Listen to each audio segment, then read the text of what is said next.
विवेक Silas जी, अब मिल्कीपुर को ही देख लीजिए।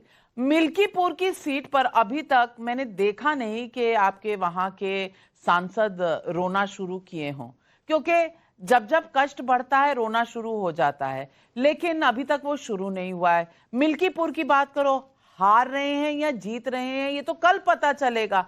आज से ही रोना शुरू कर देना, आज से ही कहना कफन पहना दो इलेक्शन कमीशन को, ये बलून, शेखर अय्यर जी ने जैसे कहा, ये बलून छोड़ने का एक किस्सा नहीं चल रहा, चाहे वो आम आदमी पार्टी हो। जब आपको पता नहीं है कि कोई कल जीत कर विधायक बनेगा या नहीं बनेगा, आप आज पहले से ही कैसे ऑफर दे रहे हो? अरे जॉब एप्लीकेशन होगा तो किसी को आप लेंगे ना नौकरी पर। जॉब एप्लीकेशन है नहीं, पता नहीं डिग्री है या नहीं, पर पहले ही जॉब ऑफर लेकर घूम रहे हैं लोग। और वही मिल्कीपुर का हाल है। इतना डर क्यों है? अभी तो 37 सीटें जीती हैं आपने लोकसभा के चुनाव में, तब क्या इलेक्शन कमीशन सही था? आज इलेक्शन कमीशन एक सीट पर इतना बेईमान हो गया। देखिए नाविका जी, सबसे पहले तो मुझे लगता था कि आप या फिर टाइम्स नाउ नवभारत इस बात का संज्ञान जरूर लेगा कि जिस तरह से एक वीडियो सामने आया था सुबह सुबह कल, कि वहां एक शख्स थे, एल्डरली शख्स थे जो व्यस्त थे, उन्होंने कहा कि मैं भारतीय जनता पार्टी को 6 वोट डाल के अभी भी आ रहा हूं। जिस तरह से स्टिंग ऑपरेशन हुए, जो ऑडियो वायरल हुए, उस पर एकदम स्पष्ट प्रतीत हो रहा था कि उत्तर प्रदेश की सरकार, योगी आदित्यनाथ जी की सरकार, मिल्कीपुर का चुनाव को किस दिशा में लेके जा रही है और किस तरह से लोकतंत्र की हत्या की जा रही है। उसके बाद आपने देखा किस तरह से, मैं आपको बता दूं, 70 हमारे जो कार्यकर्ता थे, जो मेन कार्यकर्ता थे, उनके ऊपर 130 एफआईआर हुई। ये सवाल तो आपको उठाना चाहिए था प्रशासन से और इलेक्शन कमीशन पे। 500 शिकायतें समाजवादी पार्टी ने गिन के 504 शिकायतें की, एक का भी जवाब नहीं आया। जहां तक भारतीय जनता पार्टी की बात है, भारतीय जनता पार्टी वो पार्टी है जिसने 1747 करोड़ रुपए 2024 के चुनाव में खर्च किए नंबर 1 से, जो कि भंडारी जी को पता होगा। और उसमें 650 करोड़ से ज्यादा सिर्फ मीडिया पे भारतीय जनता पार्टी ने अपने प्रोपोगंडा पे खर्च किए हैं, जो कि नंबर 1 थे। नंबर 2 की तो मैं बात ही नहीं कर रहा हूं, इस पे कोई डिनाई नहीं कर सकता क्योंकि ये ब्लैक एंड व्हाइट में।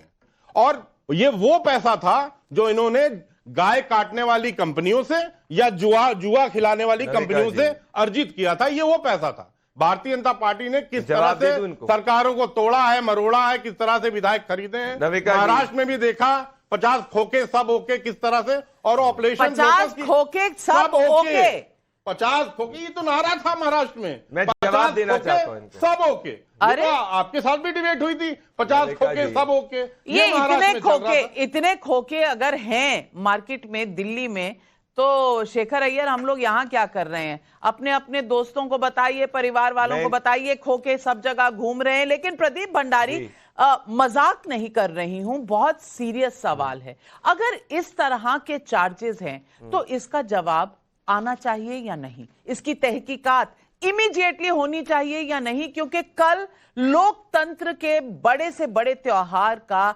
रिजल्ट आने वाला है। उससे पहले जनता के मन में ये जो सवाल हैं, इनको दुरुस्त होना चाहिए या नहीं? नविका जी, ये सिर्फ और सिर्फ ऑपोजिशन भ्रांति फैला रहा है। पहले मैं सूची विश्वास को कहना चाहता हूं, 0.0001% भी देशभक्ति आपके अंदर वीर सावरकर की नहीं है। जाके पढ़िए इंदिरा गांधी ने वीर सावरकर के बारे में क्या कहा था। आप लोग जॉर्ज सोरोस के एजेंट हैं और जॉर्ज सोरोस के एजेंट रहेंगे। आप समझे मेरी बात? दूसरी बात ये मैं कहना चाहता हूं समाजवादी पार्टी के मेरे मित्र को, मिल्कीपुर का चुनाव आप हार रहे हैं। वही इलेक्शन कमीशन, जब लोकसभा के अंदर आप जीत जाते हैं, आपको 37 सीटें मिल जाती हैं, तो आप कहते हैं वो इलेक्शन कमीशन ठीक है। अब जब आप हार नहीं फेस कर पा रहे हैं तो इलेक्शन कमीशन को ब्लेम कर रहे हैं। आपके लोग इलेक्शन, आपके बीच में इंटरप्ट नहीं किया। समाजवादी पार्टी, अरे प्रभु श्री राम के मंदिर नहीं गए, प्रभु श्री राम के मंदिर अभी तक नहीं गए, और आप बात करेंगे इलेक्शन एजेंट को आप धमकाने की बात कर रहे हैं। 3 फरवरी को टाइम्स नाउ पे विवेक जी को 3 फरवरी को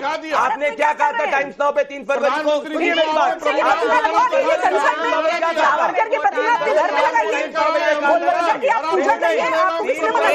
देखिए नविका जी, एक मिनट, ऑर्डर। ये टाइम्स नाउ नवभारत की डिबेट है। यहाँ पर डेमोक्रेसी है, लेकिन अपने अपने समय में बोलने की डेमोक्रेसी है। एक एक करके बोलें ताकि जनता आपकी बात सुन सके, समझ सके। प्रदीप भंडारी जी अपनी बात खत्म कीजिए, सुची जी के पास जाऊंगी, आपके पास आऊंगी। टाइम्स नाउ की क्लिप उठा के देख लीजिए नविका जी, ओपन चैलेंज विवेक जी को कर रहा हूं। विवेक जी ने टाइम्स नाउ के इंग्लिश में कहा था कि 3 फरवरी को भारतीय जनता पार्टी जो है कोई एक ऐसा अध्यादेश लाएगी कि माइनॉरिटीज की वोटिंग राइट खत्म हो जाएगी, और उन्होंने कहा था राजनीति छोड़ देंगे अगर 3 फरवरी को ऐसा नहीं होगा तो। 3 फरवरी खत्म हो चुकी है, कहां है वो अध्यादेश? जब देखो सुबह शाम रात दिन झूठ बोलते रहते हैं। विवेक साइलेंस जवाब दीजिए। मैं चैलेंज कर रहा हूं, खोलिए टाइम्स नाउ की क्लिप। आप पॉलिटिक्स छोड़ रहे हैं क्या? आपने इस तरह का लांछन लगाया था, आज ऐसा कुछ नहीं हुआ है। मैं पूछना चाहती हूं, इस तरह का डर क्यों बिठाते हैं पब्लिक के दिमाग में? देखिए, मैं प्रदीप भंडारी जी से ये कहना चाहूंगा, उस दिन जो बात हुई थी वो ये बात हुई कि धर्म संसद जो कि झूठ बोल रहे हैं प्रयागराज में लगी थी, विवेक आप जी, उसको देख लीजिए। विवेक जी क्लिप निकालिए, मैं क्लिप को डालूंगा, आपको अपोलोजाइज करना पड़ेगा। आप लोग चुनाव हारते हैं तो जनता के मन में सिर्फ भय पैदा करते हैं। आप लोग, अरे संविधान विरोधी लोग आप लोग हैं, आप क्या बात करेंगे संविधान की? पार्टी से जब 37 सीट आती है तो संविधान ठीक होता है। अब मिल्कीपुर का चुनाव हारने वाले तो संविधान खराब है। कभी आज ये गलती करिए, झूठ इनका, आप झूठ बोल रहे हैं, आप सुबह शाम रात दिन झूठ बोलते हैं। पार्टी के नहीं, धर्म संसद की बात, मैं झूठ, विवेक जी, धर्म संसद की आपको ओपन चैलेंज कर रहा हूं, मैं शो कंप्लीट होगा, मैं शो कंप्लीट होगा, मैं वो क्लिप ट्विटर पे डालूंगा और मैं आपको भेजूंगा और वो क्लिप आपको दिखाऊंगा, और उसके बाद अगर आप राजनीति छोड़ेंगे या तो आपको देश की जनता से माफी मांगनी पड़ेगी। ये सुबह शाम रात दिन झूठ नहीं चलता है। जब चुनाव हारे 7 में से 9 में से 2 सीट आई बाईपोल के अंदर तो इलेक्शन कमीशन खराब, कल मिल्कीपुर हार रहे इलेक्शन कमीशन खराब, जब 37 सीट आई तो इलेक्शन कमीशन ठीक। जॉर्ज सोरोस के एजेंट है आप लोग, आत्मचिंतन नहीं करना चाहते, जनता विरोधी लोग हैं। ये बहुत नहीं, ये बहुत सही है, क्योंकि बार बार खो की बात करने वाले भाई, जहां पर सरकारें बनी है विपक्षी पार्टियों की, वहां पर आप सत्ता इसी इलेक्शन कमीशन के चुनाव पर एंजॉय कर रहे हैं, लेकिन जहां पर डर लग रहा है वहां तमाम सवालात उठाने का ये जो एक परंपरा सी शुरू हो गई है, ये जनता के लिए और लोकतंत्र के लिए सही नहीं है, और यही सवाल पब्लिक पूछ रही है। विवेक श्रीवास्तव जी, पब्लिक का सवाल है कि नरेश चंद्र शुक्ला यूट्यूब पर पूछ रहे हैं, आपके कैंडिडेट्स को ऑफर देने वालों का नाम लेने से क्यों घबरा रही है, सबके नंबर जारी क्यों नहीं करते? अशोक कुमार झा का भी सवाल है, क्या ऐसा नहीं लग रहा कि आरोप लगाओ और भाग जाओ वाली राजनीति फिर से शुरू हो गई है? विवेक श्रीवास्तव जी, ये सवाल बहुत ही जरूरी है, क्योंकि अगर ऐसी कोई बात हुई है तो इसकी जांच होनी चाहिए, इसके डिटेल्स आने चाहिए, पूरी इन्वेस्टिगेशन होनी चाहिए। लेकिन 16 या 20 लोगों को ऑफर आया है, नाम सिर्फ 4 के बाहर आए हैं, क्या ये सही है? क्या ये सच है? क्यों नहीं दे रहे बाकी नाम? मैं कह रहा हूं, अगर एक को भी ऑफर आया है तो भी गलत है, तो भी कटघरे में खड़ा करना चाहिए। शेखर जी यहाँ बैठे हुए हैं, वरिष्ठ पत्रकार हैं, इनसे मेरा सवाल है, क्या पहले पैसे से विधायक नहीं खरीदे गए इस मुल्क के अंदर? महाराष्ट्र के अंदर क्या हुआ?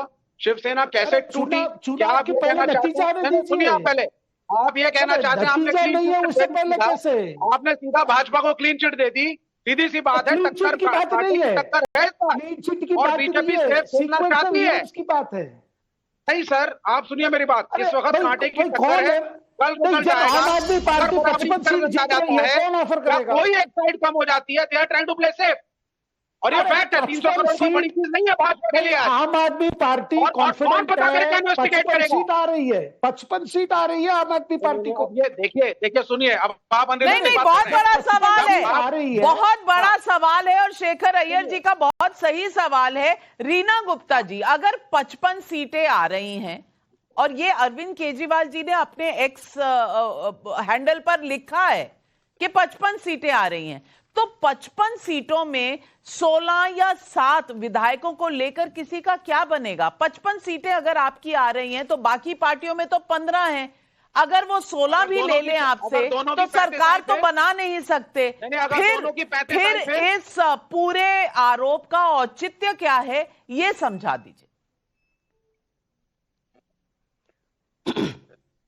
देखिए नविका जी, भारतीय जनता पार्टी ने क्या क्या पाप किए हैं भारत की डेमोक्रेसी के साथ, आपको याद होगा, आप बहुत वरिष्ठ पत्रकार हैं। मेघालय में जहां पे कि इनका एक भी एमएलए नहीं था, चल रहे थे वहां